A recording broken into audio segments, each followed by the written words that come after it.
Good morning, everybody. It's Jeff Goldberg for the Sales Pro Network. It is Friday, October 20th, 2023. I am a sales coach and trainer. I work with both individuals and organizations to help them do one thing and one thing only, get measurable and sustainable sales increases. And I founded the Sales Pro Network 3 years ago to elevate the profession of sales, to give salespeople a place where they can network with each other, learn from each other, come in and ask questions and get great advice and coaching from the many guests I've had on this show, myself, of course, and to learn how to earn more money and do it with integrity.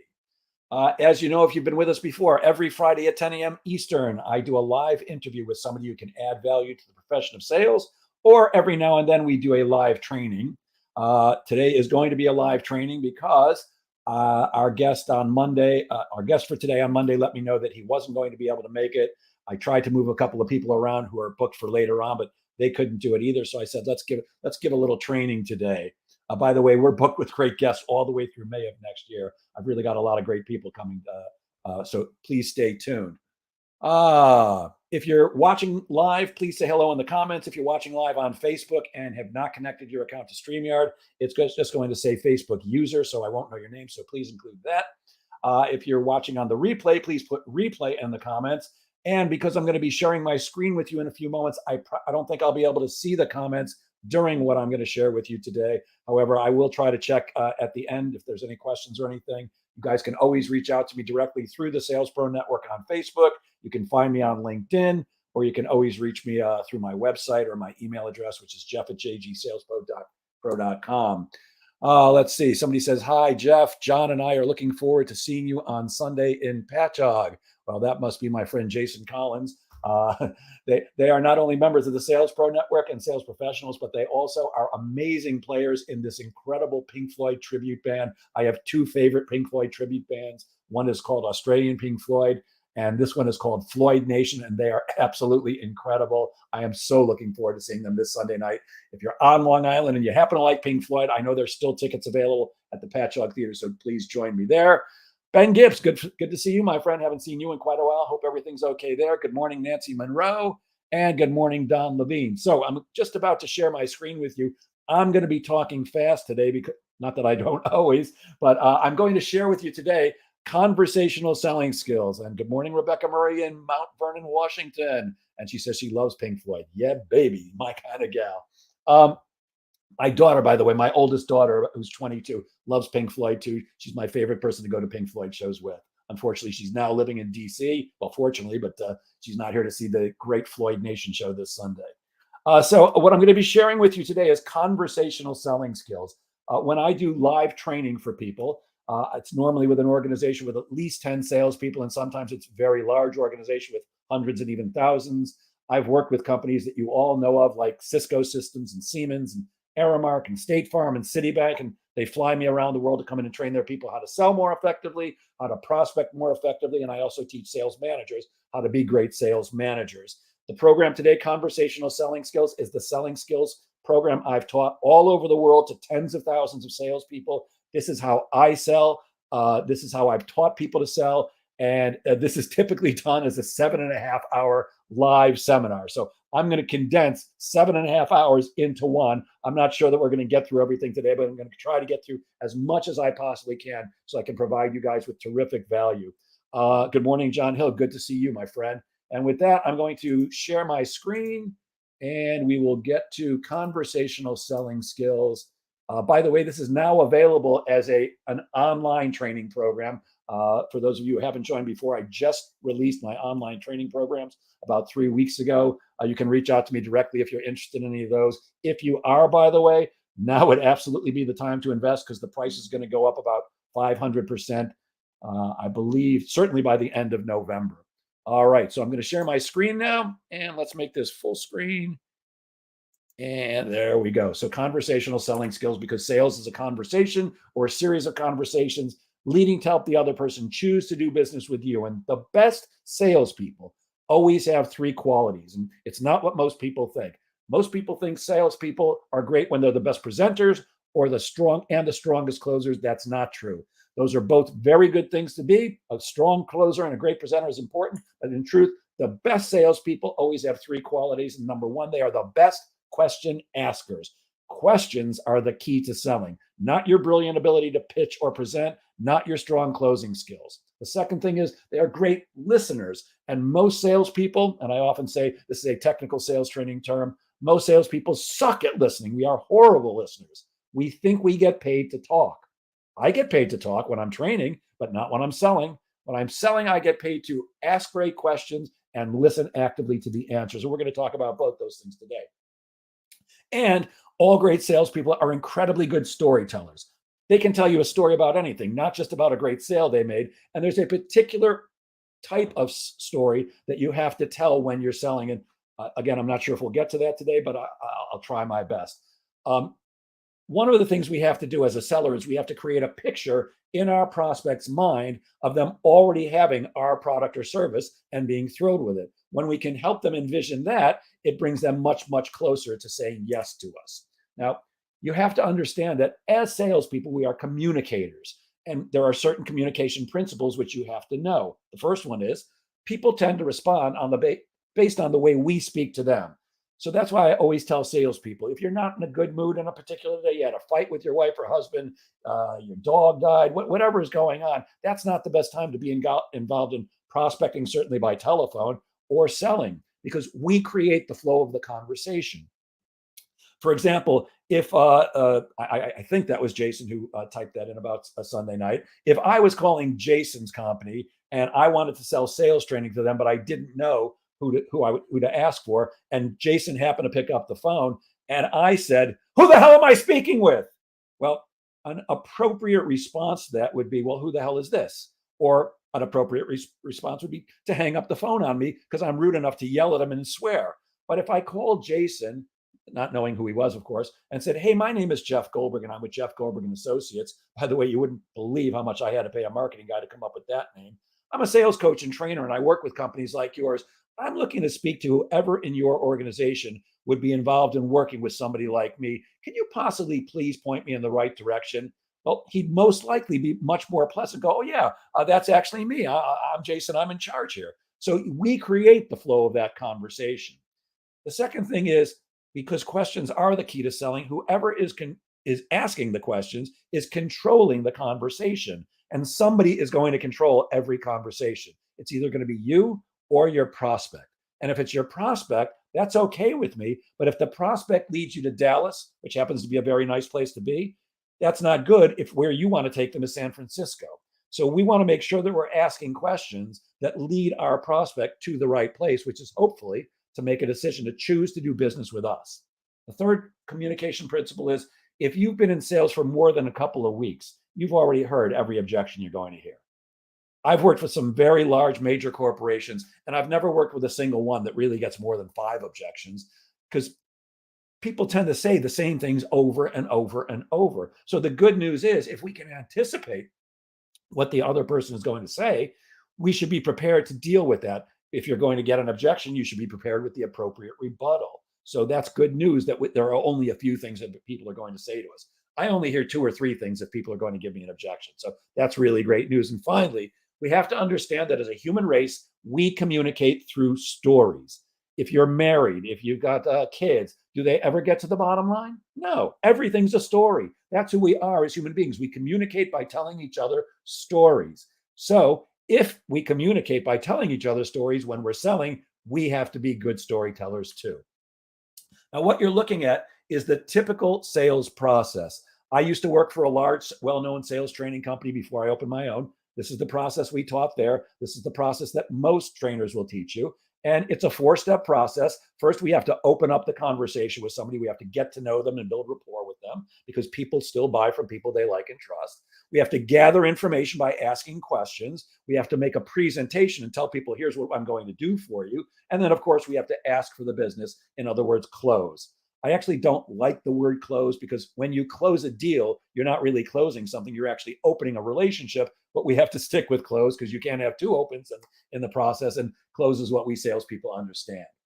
This slide shows you how much time the typical salesperson invests in each of these steps along the way. So opening, they invest a little bit of time, but usually not very much. And usually it's with something kind of general, like, oh, it's raining today here in New York. I hate the rain. Or nice weather we're having. Or how about those Mets? Or something like that. Now, if all you've got to get the conversation going is how about those Mets? Oops. Then use that, because you've got to have something that you can say to people to get the thing going. You see, your prospect wants you to get right down to business, and you want to get right down to business. The quicker we get down to business, the quicker we get done, the quicker we can both move on to the rest of our day. But it's just not what works, because if people buy from people they like and trust, the first thing we have to do is start establishing rapport with them and then building on that relationship in every further conversation. Excuse me. Gathering information, you can see, for the typical sales process, is the smallest amount of time in the process. And I find that quite often salespeople are asking a few very quick memorized questions, quite often that their boss told them they have to ask, just so they can check off the boxes. Because when they get back to the office, the boss is going to go, hey, did you ask those questions I told you to ask? Yes, I did, boss. Absolutely. Didn't get any information that you really need, but you asked the question. So in actuality, asking questions and gathering information should take up the most amount of time in the sales process. But that's not what the typical salesperson does. You can see that the most amount of time is spent in the presentation phase and the closing phase, and there's a reason for that. So what just popped onto your screen is a bunch of stars in the presentation phase, and those stars represent the thing or things, the features or benefits, the reasons people might buy from you. A prospect might choose to do business with you, but you'll notice that one of the stars, kind of towards the top right, is a different color than the rest.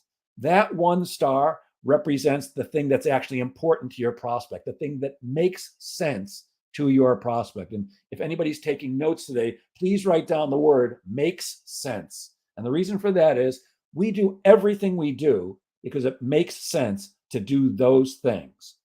I did not eat breakfast this morning. Didn't make sense because I wasn't hungry.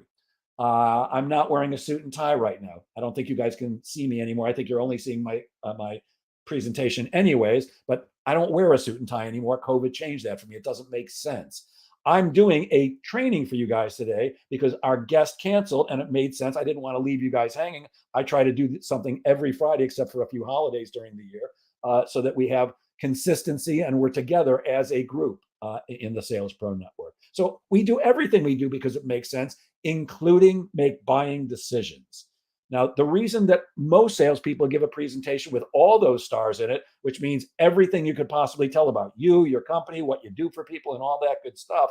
But the challenge there is the prospect doesn't really care about all that stuff. They only care about that one light blue star. And the reason we do a product dump, or what's called showing up and throwing up, telling them everything about everything, is because we didn't ask the right questions to find out what's really important to them. So we've got to talk about everything. And then, because we don't know what's important to them, because we didn't ask the right questions, now we've got to be a strong closer.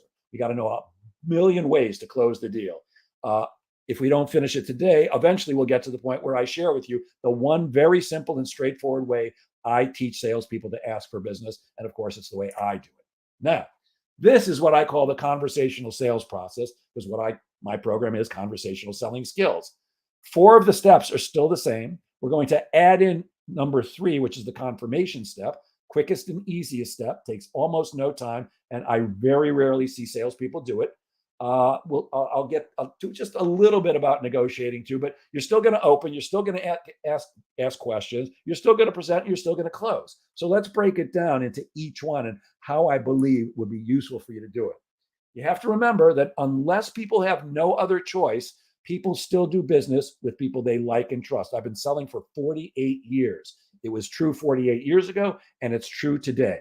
People buy relationship. Do they like you and trust you? And they buy the value of whatever you have to offer, what that brings to the table, whether it's a product or service or anything else. So in order to establish rapport at the beginning of that relationship, the first sales call, what I want to do is I want to get the other person talking about their favorite subject. And the good news for us is everybody's favorite subject is me. Not me, of course, but themselves. Even people who say, I don't like to talk about myself, actually like to talk about themselves, as long as you just ask the right questions and listen actively. Now, the one thing I do advise to people is never start the meeting by thanking people for their time. which is, of course, what the typical salesperson says. Thank you so much for your time today. I really appreciate it. I know you're busy, so I'm going to get right to the point. Well, here's the problem with that. When you thank people for their time at the beginning of a conversation, you're elevating them. You're doing what the typical salesperson has been taught to do for 48 years, which is put the customer up on a pedestal, make them feel special. And I want to make them feel special, but I do not want to put them on a pedestal over me.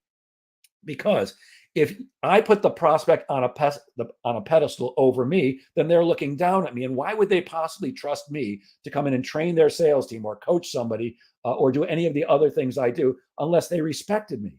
When I elevate you, I lower myself. So there is no respect there. If you'd like to do something smarter, a better thing to say would be, I'm really glad we could invest some time together today.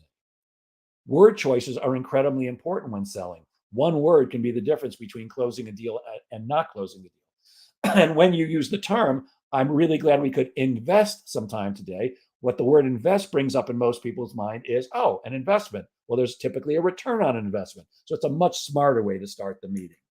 What I teach people to say and what I say is, hey, fill in the blank, in this case, Doug. Hey, Doug, I'm just curious. Before we get started, how'd you get to be? And then I fill in the blank with whatever their title is.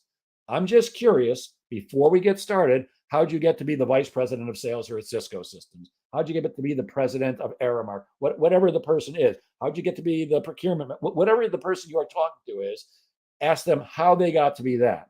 And the reason this works so well is because you now have to do the most difficult thing for salespeople, which is to shut up. And they're now going to tell you about themselves, their favorite subject.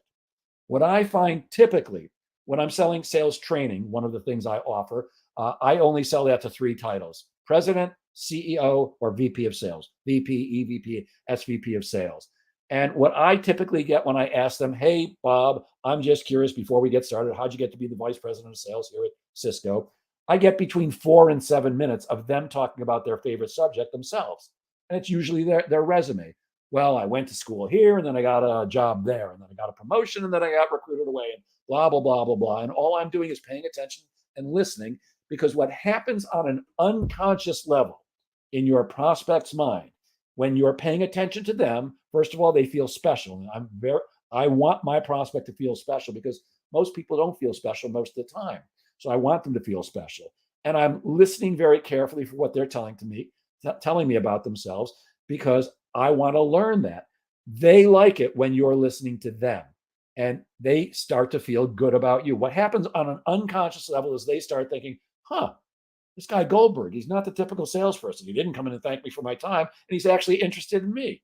And they start lowering those defenses that they have to protect themselves from making a bad buying decision. So it's a great way to start the conversation. Now, notice I use specific words. I said, I'm just curious before we get started. I'm just curious is what I call a softener. And a softener is a word or a phrase that you put before a question, which softens the question and makes it into more of a conversation. The truth is, I just want to interrogate people. I want to ask question after question after question. But people shut down when you do that. So that doesn't work. So putting softeners in front of almost every question, and these are some examples of softeners. By the way, I'm wondering, off the record. These are all things that you can put before a question, which turns it into more of a conversational style. You want to make it, you don't want to be interrogating people. You want to make it sound like you're interested in them and just having a conversation. So I'm going to say, I'm just curious before we get started, how'd you get to be the vice president of sales at XYZ Co? And then I'm going to do a few things. I'm going to maintain eye contact. I'm going to be taking notes so that I can remember what they said. And I'm going to be trying very hard to make them feel special and encourage them to keep talking as long as I possibly can. The longer my prospect speaks about their favorite subject themselves, the more they like me, the more they start to trust me. And Dale Carnegie, the guy who wrote How to Win Friends and Influence People, said it's better to be interested than interesting. And Mary Kay Ash, who founded Mary Kay Cosmetics, said, pretend that every single person you meet has a sign around his or her neck that says, make me feel important or make me feel special.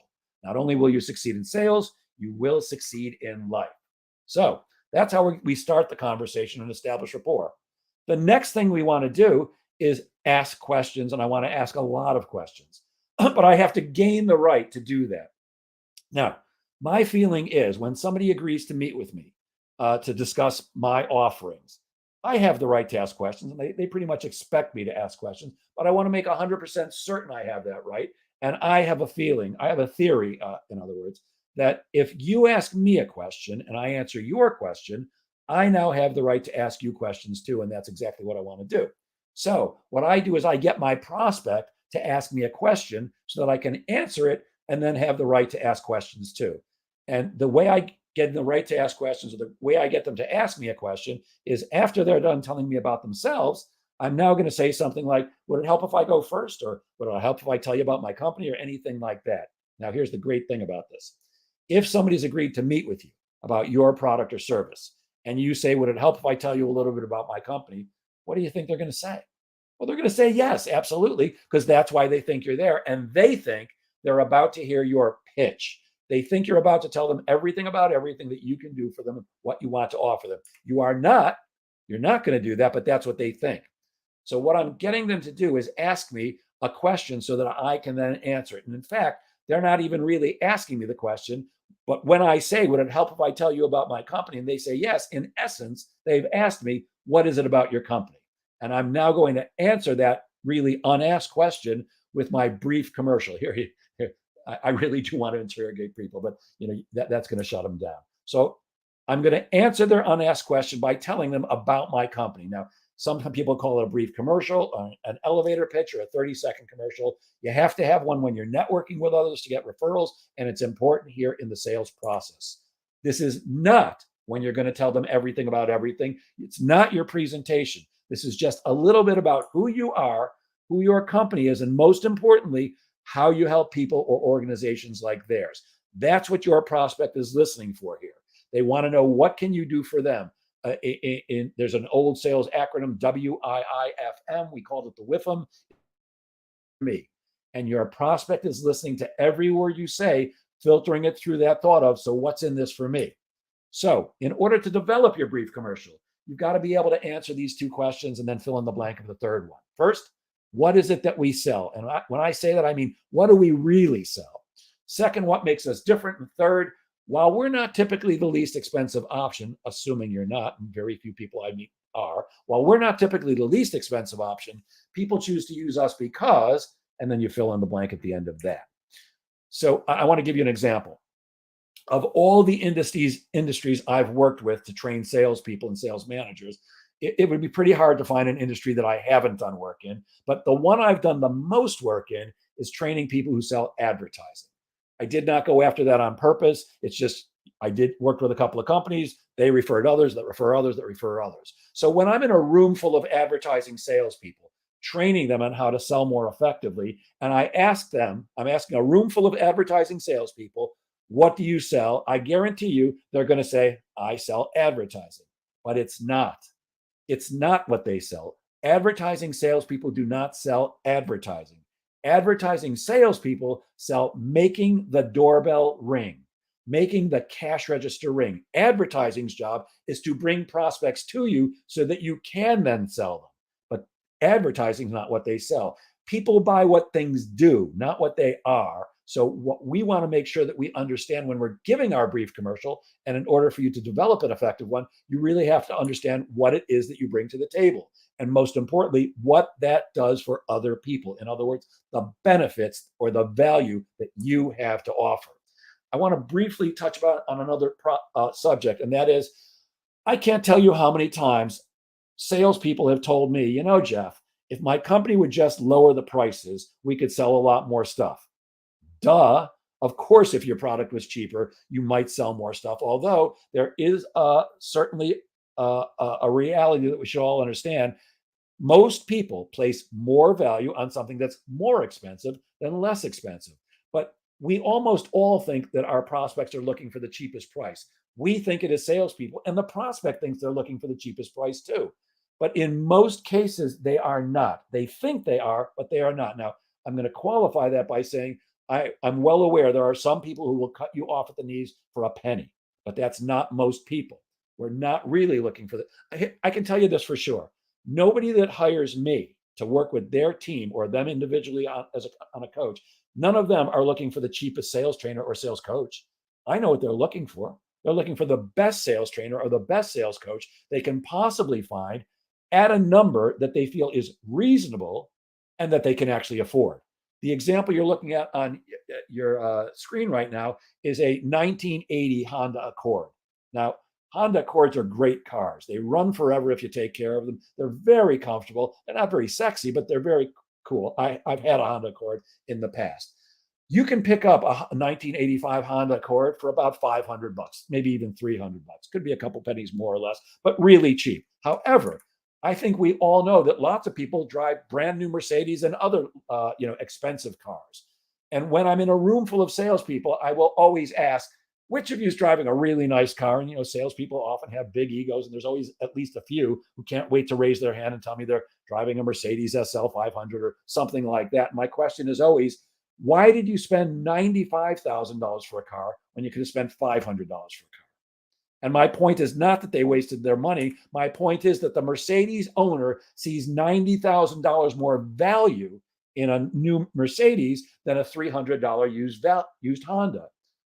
Now, my $300 used Honda will take me the exact same places that the $90,000 Mercedes will, and probably just as fast, because where I live on Long Island, you rarely get to go 140 miles an hour on the Long Island Expressway. And anybody who's ever been on the Long Island Expressway is laughing right now because they're going, yeah, that's true for sure, because there's always traffic. So it's really about the value. So you want to make sure that you understand that while the prospect thinks they're looking for the cheapest price, they really aren't. They're looking for something of value to them. So in order to develop your brief commercial, you have to be able to answer those questions. And what you're looking at now is my real, actual brief commercial when I'm on a sales call.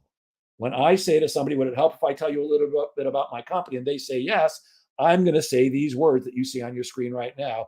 I'll read it very quickly because I'm watching the time pass and I see we might not get to everything today. But when I say, would it help if I tell you about my company, and a VP of sales or president or CEO says yes, I'm going to say, well, Jeff Goldberg and Associates is a sales training and coaching firm.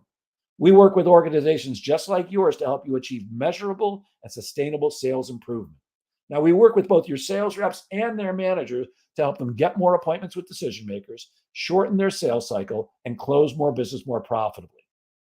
Everything we do with your firm is going to be based on my personal experience of almost 50 years in sales, sales management, sales training, and sales coaching. And when you combine that with my unique background in theater and stand-up comedy, you get somebody who is uniquely qualified to work with your team in a way that both entertains and engages them while they learn to sell more effectively. By the way, even though we're not the least expensive option, and we are not, people choose Jeff Goldberg and Associates because when we leave, their salespeople do get more appointments with decision makers. They do have a shorter sales cycle, and they just plain close more business more profitably. Before I go on, I want to point out to you, why do I say those two things and why do I say them twice? Get more appointments with decision makers, shorten their sales cycle, and close more business more profitably. Well, here's why. Because I've given a lot of thought to what keeps my prospect up at night. And if you're a VP of sales, a president, or a CEO, that's exactly what you're thinking about. How do I get my salespeople to get more appointments? Because I know if we get them on more appointments, they'll sell more stuff. And our sales cycle is too long. How do we shorten it? And how do I close more business? And by the way, how do I close more profitable business? I've given a lot of thought about what keeps my prospect up at night. So in my brief commercial, I'm coming out and telling them, not in these words, but I'm telling them, I'm going to help you sleep better. And everybody wants a good night's sleep. So we want to make sure that in our brief commercial, we're saying, here's who I am, here's who my company is, and most importantly, here's what we do for organizations or people like you. Now, once we've done that, we have now gained the right to ask questions, because remember, we've answered their unasked questions. Unasked question, would it help if I tell you about my company, by giving our brief commercial? When it comes to asking questions, at this point in the training, which is normally a couple of hours in the day, somebody's going to raise their hand and say, hey, Jeff, if questions are the most important part of the sales process, what questions should I be asking? And that's actually a really good question to ask. The questions that you want to be asking should uncover for you what makes sense to your prospect.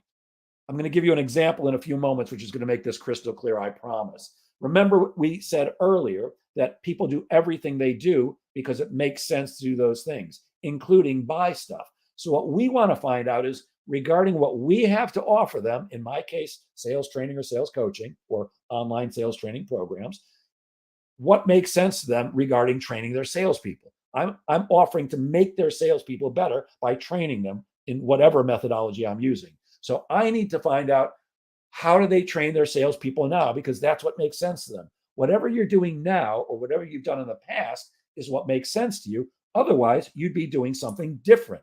So I have to find out what makes sense to my prospect regarding training their salespeople. And you do that by being like a journalist. Journalists know that they have to ask the who, what, when, where, how, and why. And I'm always, of course, looking to find out, what is it that you're trying to accomplish? Now, we're not going to say who, what, when, where, how, and why, but I do want to know regarding training, who do you do it with now? Where do you do it? When do you do it? How do you do it? Why do you do it that way?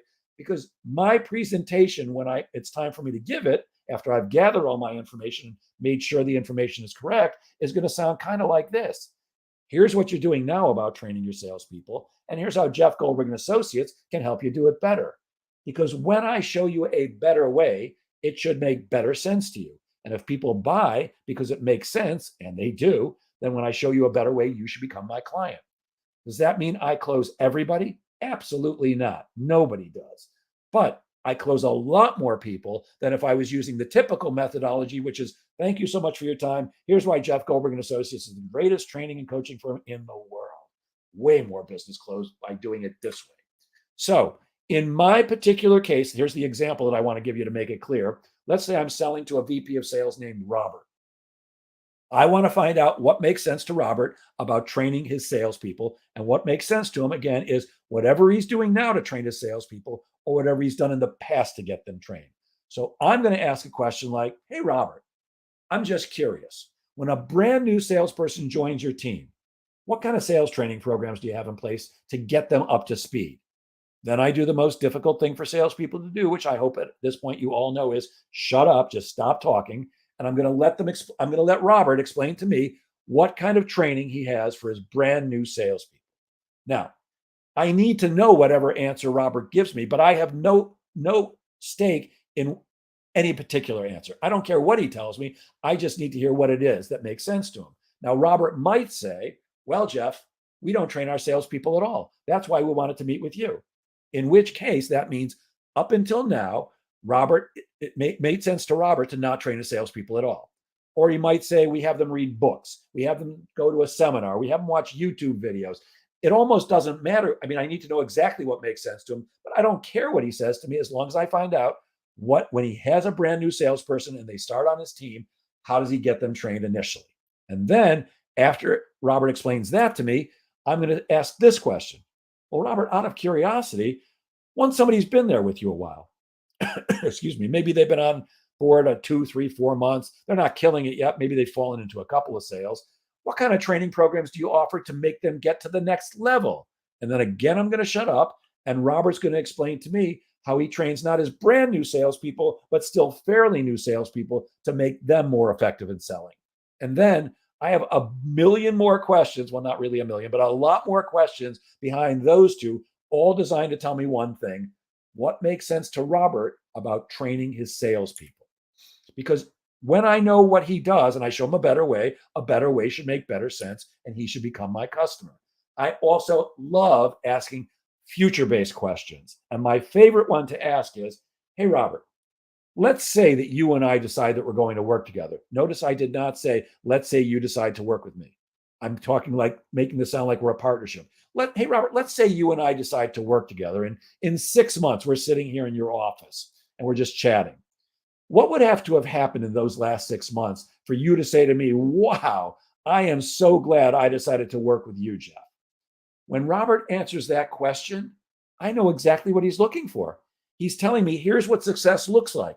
Now, I don't care what he says, but he's telling me exactly what he wants. And assuming I can deliver that to him, I'm going to tell him, oh, that's what you need? That's exactly what I'm going to do for you. And that's what gets me much closer to a sale than, let me tell you why we're the greatest training company in the world.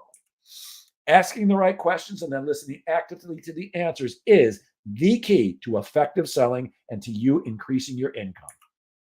Some tips for being a better question asker or a better interviewer. First of all great interviewers have credibility, and you should be honest and credible with people. Be transparent, as my good friend Todd Capone likes to say in his fantastic book, The Transparency Sale. Be honest, be credible. Send the right nonverbal messages. If you're in sales and you have not studied body language, I would urge you, go out and buy a book today or get an Audible so you can listen to it, whatever it is. I don't care which one you read.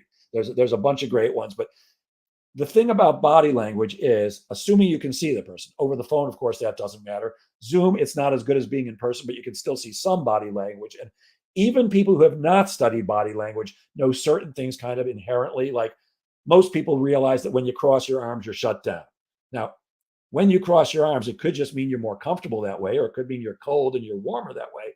But typically in sales, when we say something to a prospect and they automatically cross their arms, it means they're shut down. Well, if we're sitting and talking to our prospect with our arms crossed, or we're leaning backwards, which implies I'm not really interested in what you're saying, we're sending the wrong nonverbal messages. And even people who have not been trained to read body language still kind of inherently know that. So send the right nonverbal message.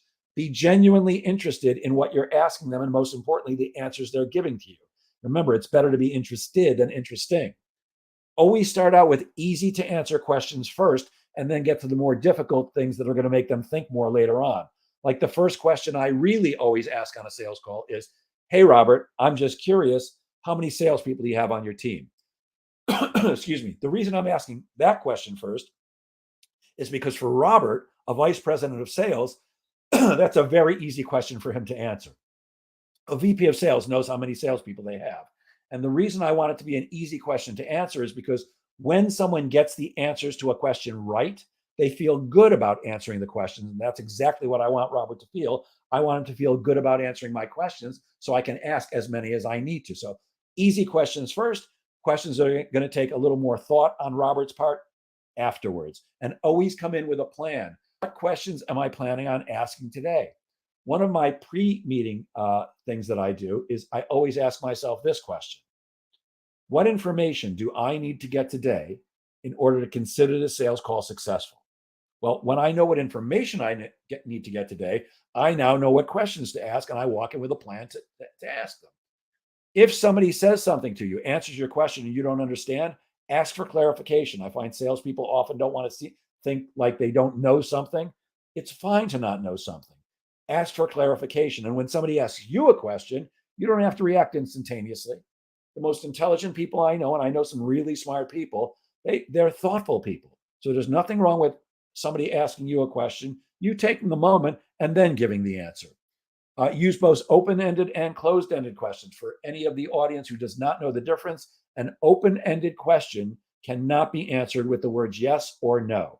A closed-ended question can only be answered with the words yes or no. Which one do we use more often? We're going to use a lot more open-ended question than closed-ended question, but when you're doing a trial close or actually asking people for their business, you want a closed-ended question because you're looking for a yes or no. And remember to always keep it light and conversational by using softeners. Okay, we're making good time. We're not going to get through everything today. I'm looking at the time right now, but we'll keep moving forward with as much as we can. Listening skills. This is absolutely crucial. Most salespeople are horrendous listeners, and we need to listen because when you listen to your prospect, we learn how to sell them. My belief is truly that if you ask the right questions and you listen actively to the answers, and we're going to talk about active listening right now, your prospect will tell you everything you need to know in order to help them choose to become your customer. So we learn how to sell them. We show them that we care about them, and we show them that we're interested in them, which helps to increase on that rapport that you started to establish in the very beginning of the sales call. So there's two different types of listening. There's active listening and passive listening. Passive listening is what most of us do most of the time. It doesn't work very well. It's not a great way to go through life, but that's what most of us do. Active listening is very different. My favorite example on passive listening, for those of you who are watching this live on video instead of listening to it on a podcast later on, you're looking at a picture of my three kids from quite a few years back. The oldest one on the right with the peace sign, although actually they're all giving peace signs. The oldest one on the right is now 22 years old. She's my girl who just graduated from the University of Virginia with a degree in aerospace engineering, and she's working at a top consulting firm in Washington, D.C. now. I'm very proud of her. The other two, the twins, are 21, and they'll be graduating from their respective schools in the spring. Really excited about getting done with all those tuition payments, and I'm really excited. But my kids, when I got divorced, were very young. They were 4 and 3. And up until that point, I had never once taken care of all three of them all by myself all day. My ex-wife is a really good mom, and she did, a lot of the parenting while I was busy making a living. Not that I wasn't there, but I had never once taken care of all three of my kids all day by myself. And when I first got divorced and they came over to my house, every other weekend, I still needed to work because I not only had to support myself, but I still had to help to support them and my ex-wife. So, on a Saturday morning, I might stick them in front of the TV for a while and be right here in my office and, doing some work, typing something. And, inevitably one of them would come in, they were little kids, 4 and 3 years old, daddy, daddy, daddy. And they would have something to say. And I would keep typing, go, yes, sweetheart, what can I do for you? And looking at my computer screen. And it doesn't take very long for even a 4 or 3-year-old to realize you're not paying attention to them. And that doesn't feel good. The smarter move would have been, and I eventually learned to do that, stop what I'm doing, turn around and give them 100% of my attention because I adore them beyond belief. And, they're very important. They were very important to me then, and they still are. So that's passive listening. Passive listening doesn't make the person feel good. Passive listening doesn't give you what you need, which is the information. Active listening is very, very different. And my favorite example of active listening is if you've flown on an airplane more than one time, you know what happens when they close the doors on an airplane. The flight attendants now come out and teach you how to put on a seatbelt, as if you don't know how to do that. They teach you where the emergency exits are. And they tell you, in case the cabin fills up with smoke, don't worry about it. Like you're not going to worry about it if the cabin on an airplane fills up with smoke. But don't worry about it because the lights are going to light up on the floor. Crawl out along the floor, follow the lights. It'll take you right to an emergency exit. And don't worry about a loss of cabin pressure. The mask will drop down automatically. If you're traveling with a child, put yours on first and theirs on second. Don't worry if it doesn't inflate. The oxygen is still flowing. My question for audiences is always, when you get on a plane, do you listen to that message? And most people, just like me, do not listen to that message because we've heard it all a million times. And it's the same thing every single time. When I'm on an airplane and they start talking about that stuff, I'm doing two things.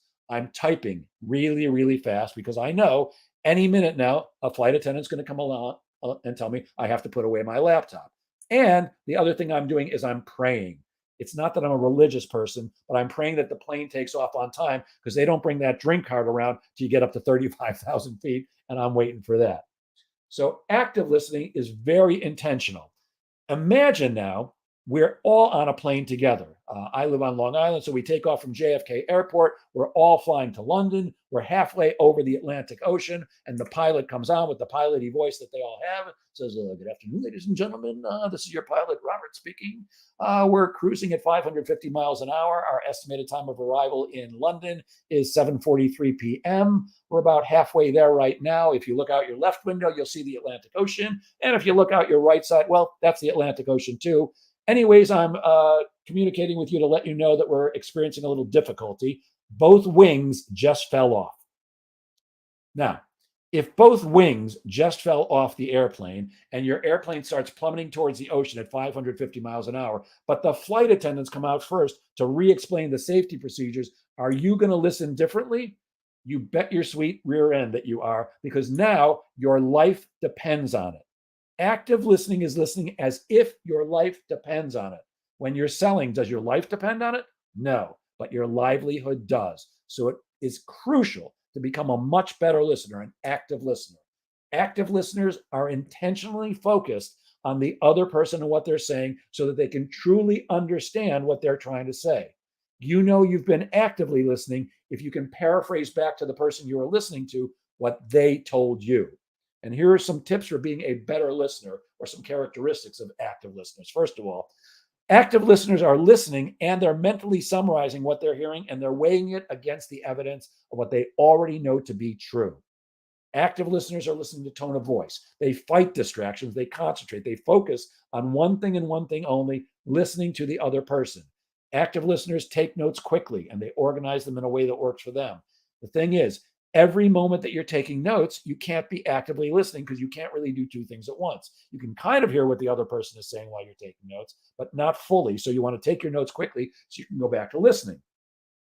Active listeners are listening for the content of what the person is saying, and they skip over what I call delivery errors. They're not really mistakes, but some people talk really, really slowly. Makes me crazy, but I'm not judging them for that. or they might have a lisp or a sibilant S or a stutter or anything like that. Active listeners are not paying attention to that. They're really judging the content. They maintain eye contact as much as possible. And they're asking themselves, what is this person saying and how does this fit in with what I already know to be true? Excuse me. Active listeners are never arrogant. Active listeners go in with an open mind, and active listeners never, ever interrupt the prospect. My rule is if the prospect is speaking, I'm silent. If I'm speaking and the prospect starts speaking, I shut up. So those are some things that active listeners always do.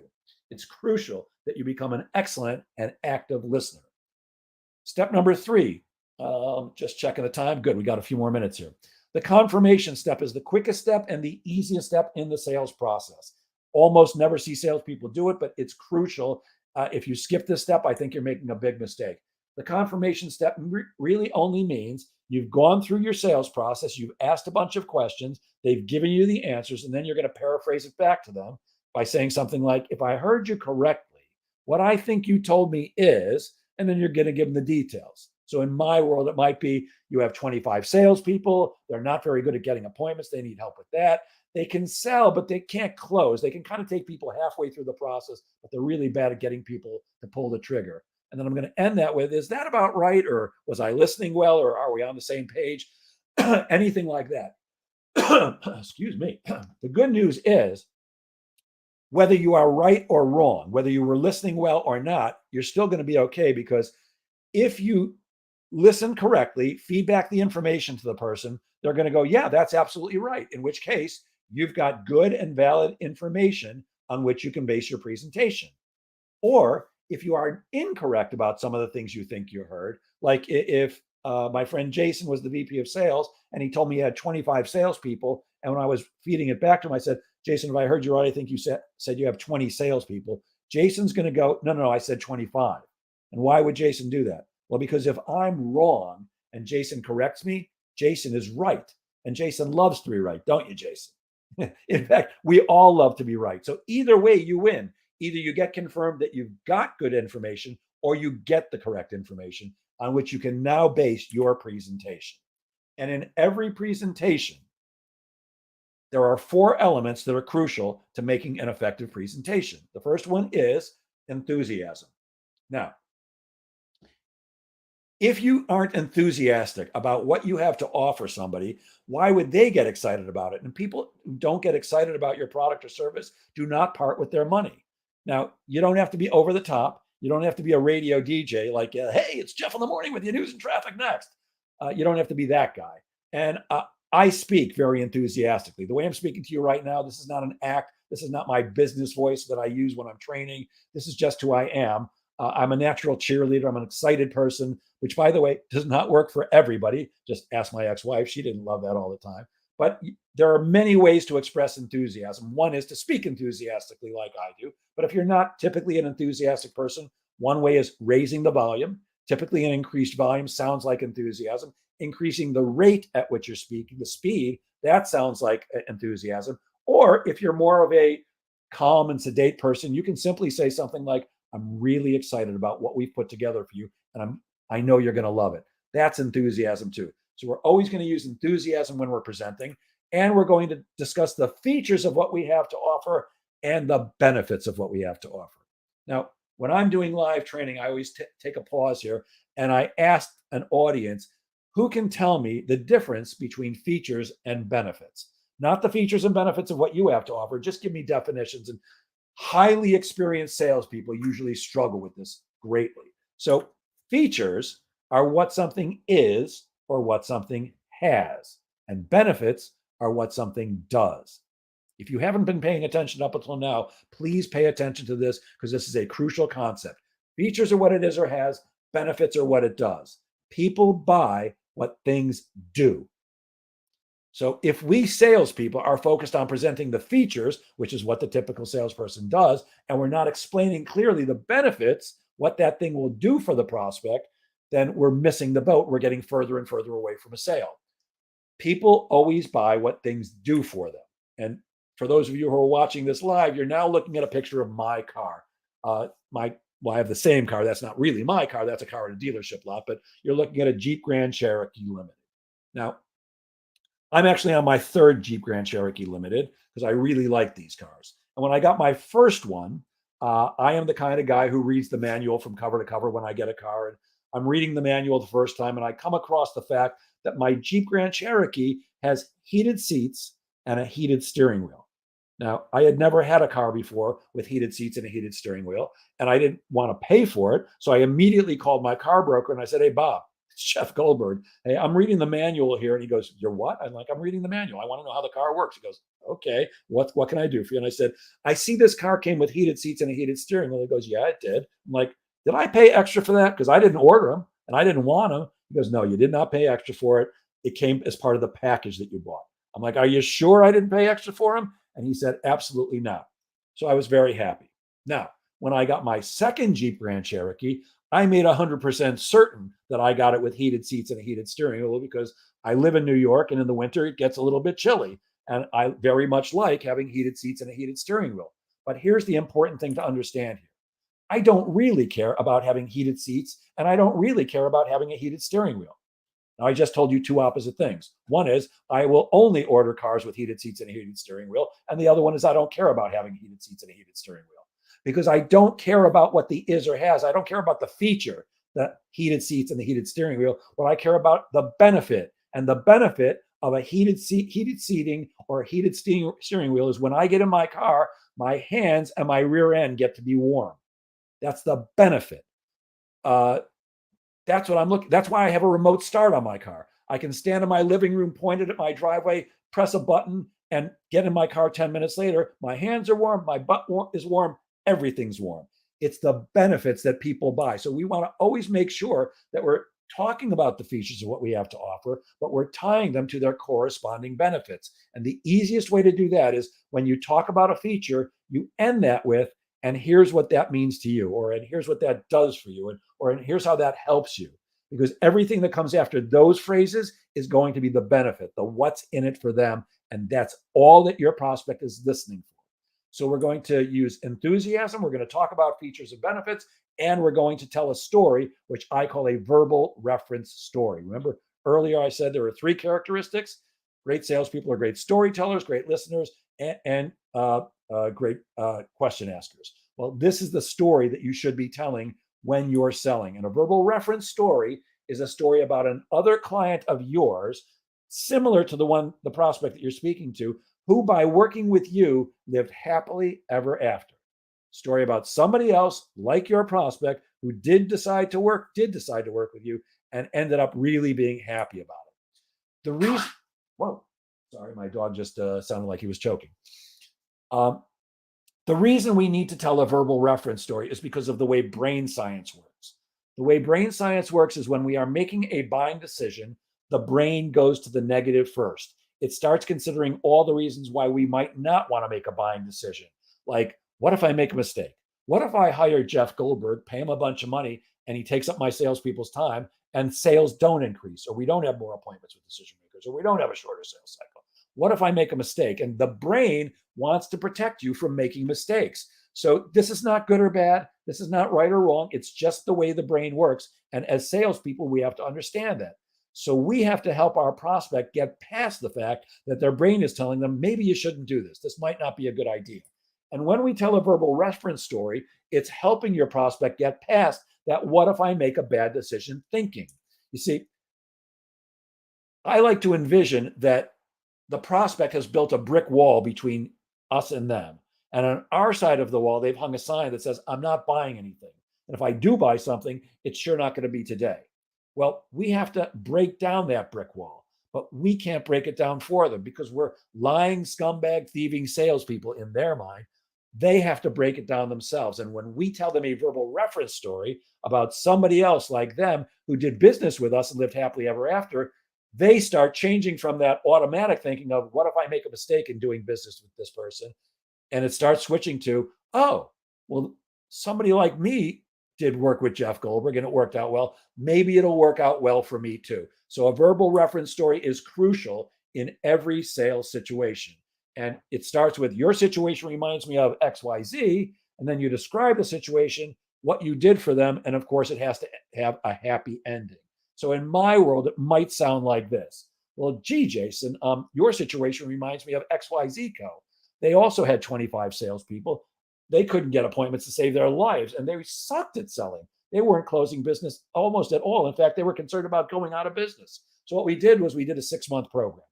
By the end of 30 days, well, the first thing I taught them was effective prospecting skills. And by the end of 30 days, they were getting 17% more first appointments. By the end of the first 3 months, they were getting 19% more first appointments, and sales had already increased 12%.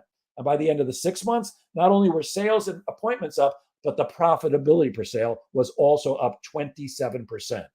So you have to have a story that ends with, and they live happily ever after. If it does not end with they lived happily ever after, it's not a good story to tell. So we want to make sure that we're helping them to break down that brick wall that they've built by giving them a verbal reference story. Let's see. Looks like we've got about 5 minutes left. I think we can get through negotiating real quickly, and then we'll quickly finish up some other time, the last few things in conversational selling. When I talk about negotiating with salespeople, I always give them my one-word piece of advice, which is don't negotiate. Now, I want you to know, those of you who are listening, I live in the real world, and I understand that some of you have to negotiate. I don't negotiate. I don't negotiate my price at all. I don't negotiate my terms at all. When you want to do business with me, you're going to do it. You're going to pay me what I'm asking for, and you're going to pay me the way I'm asking you. Otherwise, I'm just not going to do business with you. By the way, I can only be that way because I'm consistently prospecting for new business, and I don't need any one person's business. I can afford to turn down business. I can afford to fire clients because I'm consistently filling the top of the funnel with new people who are interested in potentially doing business with me. If you don't have enough prospects, then you can't negotiate effectively. And I don't. But again, I understand that some people have to. Negotiation in a sales situation typically sounds like this. The prospect says to you, can you do any better on the price? And the typical salesperson responds with, sure, no problem. And they drop their price. Now, here's the thing. That's not negotiating. That's discounting. You're taking money out of your own pocket and out of your company's pocket by saying, sure, we'll drop the price. And in my mind, there's a reason why you or your company charges what they charge. There's expenses that everybody has. You want to keep the lights on in the building and the air conditioning and the heat, summer and the heat in the winter, and you want to get paid and your boss wants to get paid. There's a lot of things. There's a reason why the price is the price. So when you drop price automatically just because somebody asked, you're discounting, and that hurts you, your commission if you make commissions, and it hurts your company. So I'm not a fan of discounting either. The golden rules of negotiating are, number one, don't negotiate against yourself. Don't negotiate against yourself by offering to discount. And the most important golden rule in a negotiation is if you give something up, you get something back. That's negotiating. If I'm going to give you a lower price, give me a longer engagement. There's a good example of a negotiation. Again, we're rushed for time here. In fact, we don't have time for the rest of it. I see it's 10:57, so I'm going to stop sharing my screen if my mouse will work. There we go. And I'm coming back to you. So I'm going to take a quick look and see if there are any questions. Let's see. Good morning, John Hill. Good morning, Bruce Kasserman. John Hill says, what losing both ways are the best way that I have heard, but do active listening, yes. Losing both wings, we'd all be listening. Absolutely. Rebecca says she's jealous. I'm not sure what you're jealous of, Rebecca, but whatever it is, let's talk it out and get you so you're not jealous anymore. All right. I don't see any other questions in here. No. So I'm going to end today as I always do. We do have a guest scheduled for next week. I'll find out early in the week whether they're actually going to show up or not. If not, then I'll continue and I'll finish this either next week or the next time somebody doesn't show up. But I will end as I always do. Please remember, gang, that sales is a game of making things happen. So make sure you get out there and make sales happen. Have a safe and wonderful weekend, everybody, and I'll see you next time. So long, everyone.